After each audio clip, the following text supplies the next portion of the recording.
Yeah. Spicy. So yesterday we went and picked up this 1999 Sportster 1200S for our tracker build. All right, so here she is. This is Mark. Mark, thank you very much. You're welcome, Zach. But this is the owner of the bike. He's been kind enough to us to sell it, even though it's in pristine condition and will probably terrorize it. I'm way good with it. Thanks, Harley brother. Davidson, as I was mentioning to Zach earlier, is another word for tabla rasa, which means blank slate. Well, there you go. Mark, thank you very much. You're welcome, Zach. Up top, man. All right, here we go. On the road to redemption. Casey. Hell yeah. Let's do it. So for those of us who don't know, what are we doing with this thing? So we're gonna try to build this into a flat track bike and go hooligan racing with it. So hooligan racing is like essentially like flat track dirt racing on a motorcycle.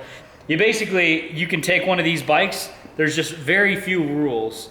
On June 20th, there's an open qualifier for X Games hooligan racing. So there's actually a hooligan class of racing at X Games this summer. If you qualify, you actually get to go to X Games. And it's like open tryouts. So anybody can go do it. So we're gonna go try and do that. So the cool thing about this bike in the Sportster realm is that it's kind of like the most trick version that they sold at the time. So it came with like a couple cool things like this, like from the factory with these like reservoir piggyback shocks.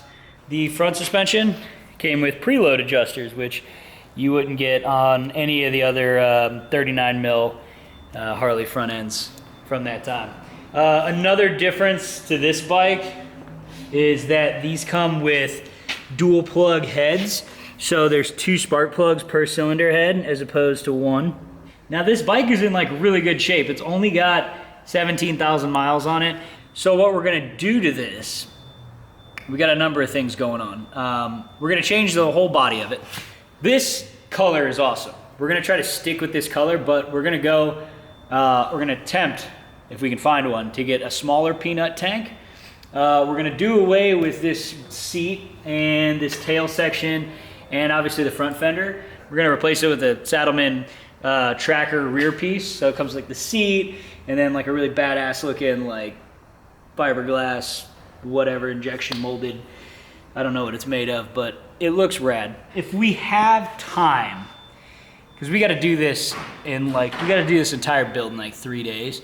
So I don't know if we're gonna have time to change out the forks, but we'll probably do away with the front brakes, get some new wheels, gonna change out the bars, change out the risers, get rid of all this garbage like turn signals, gauges, buttons, wires that we don't need. We're gonna get rid of these highway pegs and passenger pegs and even the mid controls. And we've got a new set from Flow Motorsports. Looks sick. So we're gonna throw that on there. Then we're also gonna give this engine some extra spice. So we've got an S&S Hooligan kit. So it basically takes this from 1200 to a 1250. Comes with jugs, pistons, rings, wrist pins, new cams. So Sportster engine has 4 camshafts, all gear driven off one another. We're gonna do a tracker die chain conversion kit. So we'll have front and rear sprockets, a nice fat 530 chain. What else are we doing? Oh, we'll also have a tracker die front sprocket cover plate.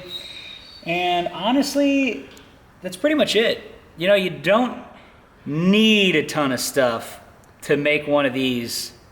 You don't need a ton of stuff to go flat track racing with these. Honestly, for like 2,000 bucks, you can go and buy an old clapped out Sportster. It's not too clapped out. It might just be like kind of like dented and dinged and scratched up. Change a couple things and then just go bang on it. Oh yeah, also forgot Dunlop tires. You want to hear it? Oh yeah. You fire up? Here. So it's ice cold.